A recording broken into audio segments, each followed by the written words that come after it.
అందరికీ నమస్కారం. నేను బెన్నెక్ హాస్పిటల్స్, వికారాబాద్ తరపున మాట్లాడుతున్నాను. మా హాస్పిటల్ మెడిసిన్ ఇస్తుంది, సర్జరీస్ చేస్తుంది. కానీ ఒక విషయం స్పష్టంగా చెబుతున్నాం, కేవలం మెడిసిన్ మాత్రమే కాదు, మనమంతా కలిసే మన ఆరోగ్యాన్ని కాపాడుకోవాలి. సిగరెట్, బీడీ, చుట్ట ఏ పేరుతో పిలిచినా అది మన శరీరాన్ని, మన సమాజాన్ని, మన పర్యావరణాన్ని నాశనం చేస్తోంది. ఒక సిగరెట్ పఫ్లోనే 7,000 కెమికల్స్ ఉంటాయి. మొదట్లో ఒక్కటి తాగితే ఏమవుతుందిరా అని అనిపిస్తుంది. అలాగే ప్రతిరోజు ఒక్క లడ్డు తింటే లావు కారు, కానీ ఆ ఒక్కొక్క లడ్డు కలిపి బరువు పెంచేస్తుంది కదా. అదేలా ఒక్కో పఫ్ కలిసి జీవితం చిన్నదిగా చేస్తుంది.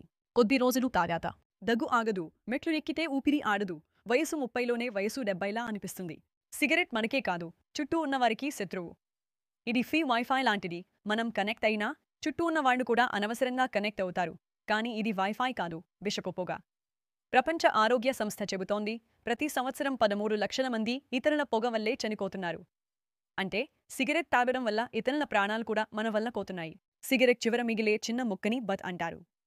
దాన్ని రోడ్డుపై పడేస్తే చిన్నదే కదా అనిపిస్తుంది, కానీ అది ప్లాస్టిక్ ఫైబర్తో తయారైనది.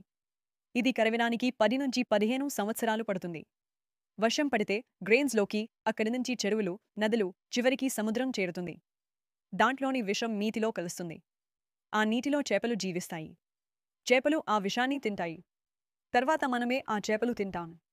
అంటే మనమే మనకు పాయిజన్ ప్లేట్లో పెట్టుకుని తింటున్నట్టు. సిగరెట్ వల్ల వచ్చే వ్యాధులు ఊపిరితిత్తుల క్యాన్సర్, గుండెపోటు, స్ట్రోక్. వీటి వల్ల ఆసుపత్రులు నిండిపోతాయి. మందులు, ఆపరేషన్లు, ట్రీట్మెంట్స్ ఇవన్నీ ఫ్యామిలీకి పెద్ద భారంగా మారతాయి. ఒక సిగరెట్ తాగిన వ్యక్తి బాధ్యత లేకుండా ఉంటే విషపు రోగాలను పంచుతారు. ఇతరుల మరణానికి మీరు కారణం కావదు.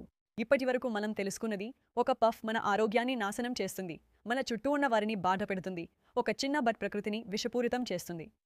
సిగరెట్లో స్టైల్ లేదు. ఉన్నది బాధ, రోగం, మరణం మాత్రమే. మీరు నిజంగా క్విట్ చేయాలనుకుంటే కొన్ని టిప్స్.